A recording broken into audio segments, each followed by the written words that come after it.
of Educational Research and Training in Solan district in India. He has an MPhil in sociology. He published 5 research papers, articles, and chapters in edited books and also in journals.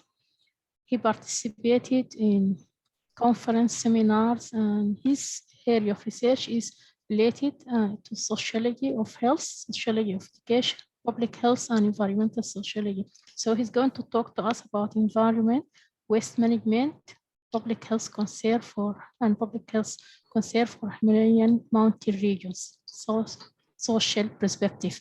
So please go ahead if you are ready, and you have also about 10 minutes to give us some, to share with us your research. Thank you. Respected chairperson, chair, and am I audible? Hello. Sorry, we can hear you. Okay, so if you have a screen you want to share, you can do that. Please, can you see my slides, please? Not yet, not yet.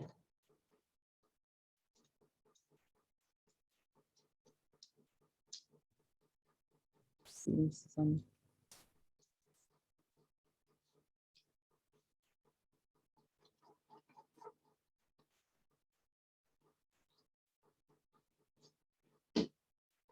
Yes. Yeah, it's coming now. Yeah.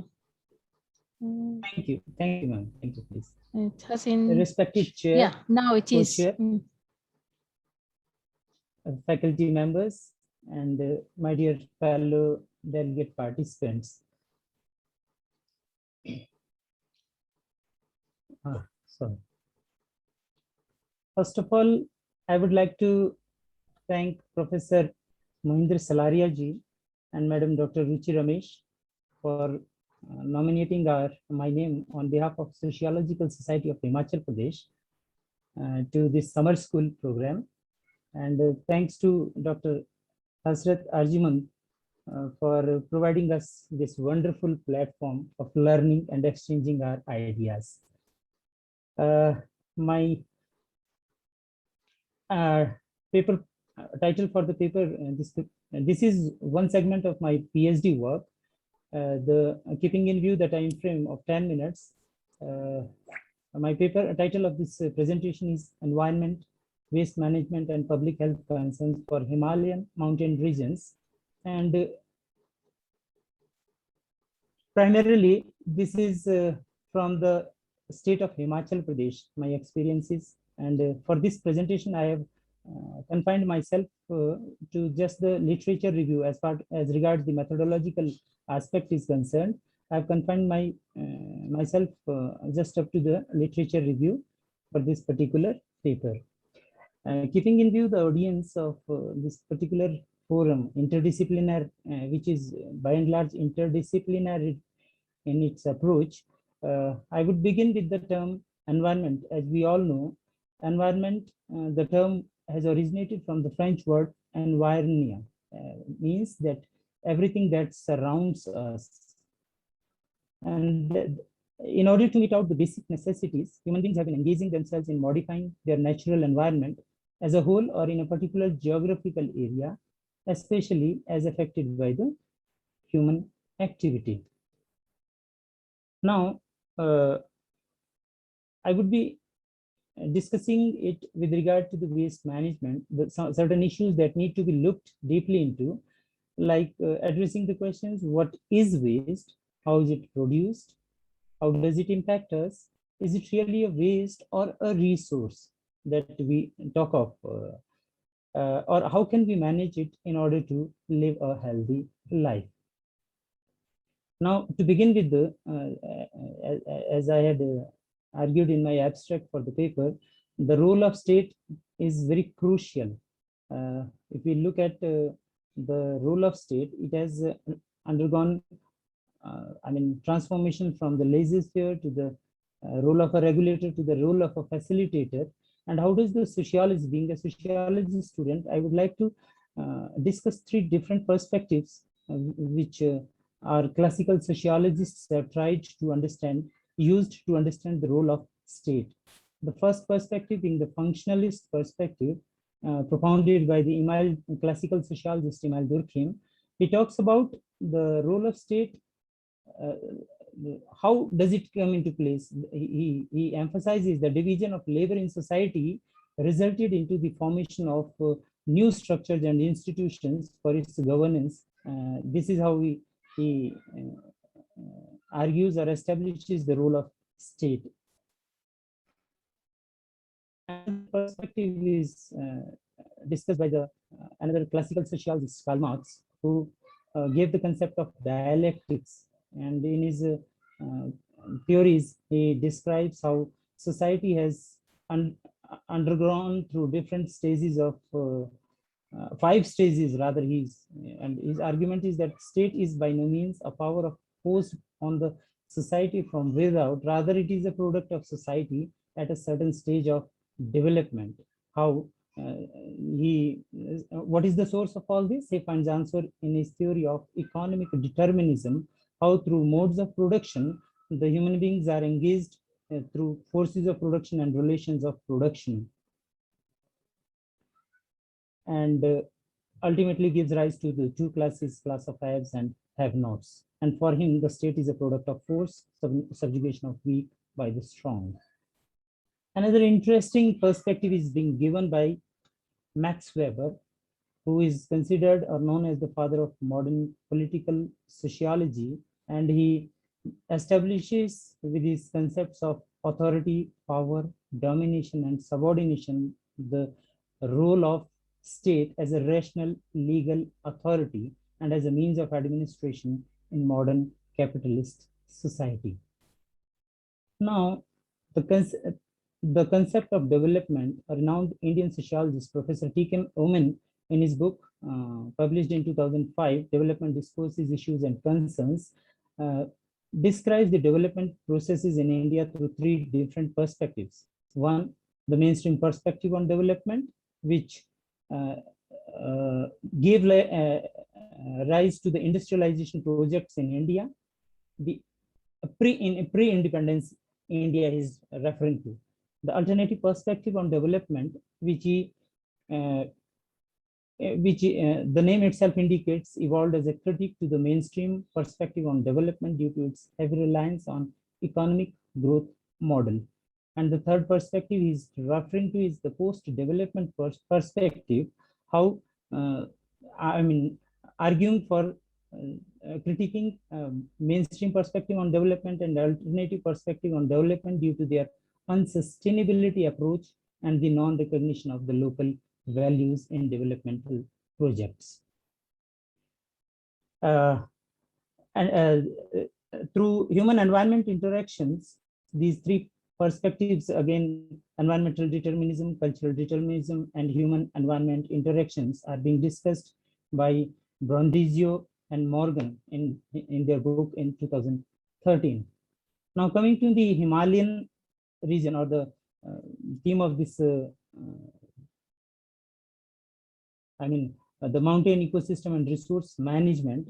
As you can see in the inside the red circle, I would be discussing the examples from Himachal Pradesh, one of the hilly state of Himalayan region. Now, what I'm trying to argue in my presentation is gradually the state of Himachal Pradesh, the Himalayan state, Himachal, please allow me to introduce the term. This Himachal is a Hindi term which is made of 2 different words. Him means snow and Anchal means the cover of snow. The mountains in Himachal Pradesh used to receive heavy snowfall during winters, which even in my lifetime, I have also observed has been tremendously declining over decades. Now, the transition that I'm trying to argue is, as per the economic surveys released every year by the government of Himachal Pradesh, from 1971 onwards, when this Himachal Pradesh state became the 18th state of Indian Union, India as a nation. In 1971, the Himachal Pradesh, when it got statehood, since then one can see the consistent decline in primary sector role in GDP, which has declined from 58.56% to in the current year 14.58%, and subsequently secondary and tertiary sectors is consistently on the increase or the rise. Secondary sector has increased from 16.73% to almost 42%, and tertiary sector contribution, which I'll be covering in my next slides as well, as the share has increased from roughly 25% to 44% in the current year. Now, 2-3 examples I will be looking into. I will be taking into account in my presentations. The first example I'm referring to is the pharma industry in Himachal Pradesh. I mean, 35% of the demand of pharma products in Asia is being catered by the state of Himachal Pradesh, alone from the Baddi Barotiwala, Nalagarh area, one of the districts, Solan. These areas fall in one of the districts, which is the fastest growing industrial district of Himachal Pradesh, Solan. The industrial belt is also known as globally for production of formulation of the drugs. Second aspect, the hydroelectricity generation in Himachal Pradesh, being a hilly Himalayan terrains, we are having abundance of natural water sources, the perennial rivers flowing through these terrains. In yesterday's presentation, Professor Mohinder Salaria ji discussed in detail about the intended and unintended, to borrow the words from Robert Merton, the manifest and latent functions of any program or a policy. The electric potential, total 27,000 megawatt is being estimated, and of which 10,519 megawatt has been harnessed so far. These have certain associated reasons, like problems like geological impacts on these fragile mountains, hydrogeological impacts, muck dumping, and safety negligence leading to accident. Another, which in previous presentation, Professor Saibal Sengupta sir was also referring to, regarding tourism and its impact on, no doubt, tourism as an industry contributes a significant 7% of the state GDP, which is huge, talking in terms of state GDP share in Himachal Pradesh. But what adversity, like another slides shows the city which I'm referring to, Himachal, the state capital of Himachal Pradesh, Shimla. The total population of this city is roughly 2 lakh people, but the tourists, if we can see on this slide, which Professor Sengupta ji was referring to, like in the month of June 2000, so this data is slightly older, 2012, for the year 2012, peak summers, June, one can see roughly 5 lakh people, 5 lakh tourists in the month of June. April, 5 lakh people visiting Shimla. Total population of the city, 2 lakh. Tourist visitors, domestic, more roughly 5 lakh during the peak season. This definitely impinges upon the resources available to them. The slogan that the local people gave in "Stay away from these," probably came out of such scenarios. This is the figure of international tourists coming to Himachal. The point I'm trying to argue in relation to the developmental, I'm not negating or critiquing the developmental agenda. These are definitely required. But what I'm trying to argue is we need to be conscious and cautious of these phenomena while taking into cognizance the natural resources of our mountain ecosystems. Now, as regards to waste management, the environmental legislations that are being in place by the Government of India and the state legislations, the state of Himachal Pradesh has wonderfully done in regard to these aspects while catering to the requirement of the waste generation and handling in Himachal Pradesh. This is one of the first state in India which has put a complete ban on usage of plastics. But that I would call a partial success, which I'll be coming to in my subsequent slides. Partial success because see, use of plastic is banned, fair enough.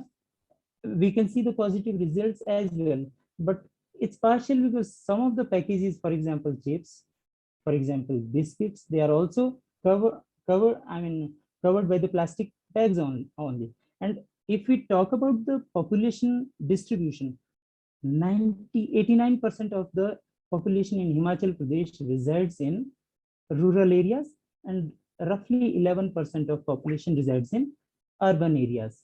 The waste management is being taken care of by the urban local bodies or the municipal bodies, which definitely has their jurisdictions confined up to the urban areas only. But these consumer things are being consumed in the rural areas also, and the tourists are also visiting the rural areas mostly. So that also need to be taken into cognizance. And these are the figures which number of municipal bodies in Himachal Pradesh, 5 municipal corporations, total 61. And now, with regard to the waste generated in Himachal Pradesh, total volume quantum of waste roughly 1200 to 1500 tons per day is being generated in Himachal Pradesh. Total waste generated in Shimla city 100 tons per day, and the total waste generated within the municipal limits in Himachal Pradesh is roughly 300 to 350 tons per day. These are the mechanisms of the current practices of. Please. Jadif, can we just give you a minute or two? Okay, yes. Okay, to wrap it up, please. I'll wind up within a minute. Okay, thank you. Thank you. This waste generation definitely has an impact on the public health as well. The dumping on the, hill slopes leading into the, this is from one of the news articles in 2019, 2000 tons of garbage being left behind in 2 months. What I'm trying to, with this slide, I'll end up my presentation maybe. This is from one of the book by Professor Raghuram Rajan, who was the governor of Reserve Bank of India. He's arguing about the role of state. The third pillar in his book, the third pillar. These 3 pillars are the state, the market, and the community. The market seems to have taken the front or the driving seat, and somehow the community is lagging behind. So my argument over here, not argument, the things that out of my fieldwork in my PhD, these are the general recommendations. One, the awareness programs at household level needs to be brought in regarding the waste generation and the management aspect. The 4R principles, the refuse, reduce, reuse, and recycle, need to be put in place in order to ensure the minimum waste reaching to the landfills, which in hilly regions are very scarce to find out. There need to be an optimum synthesis of software and hardware approach regarding waste management. We must not rely only on the technocentric approaches to address these things. Perhaps there are certain prerequisites that need to be brought in place before that. With this, I'll wind up, please. Thank you very much. Thank you. Thank you, Gandhi, for giving and sharing with us your research and your research finding and recommendations. And again, we can see that those communities, mountain communities, have different problems, different issues, and hence solutions should be local and tailored to community in different places. Also, the vulnerability and the impact on the environment is collectively impacting us because they present 25% of the planet dry land, and half of the fresh water comes from those mountains. So we need to preserve and tackle those issues. With that, I will hand over to Professor Constantia to sum it up and close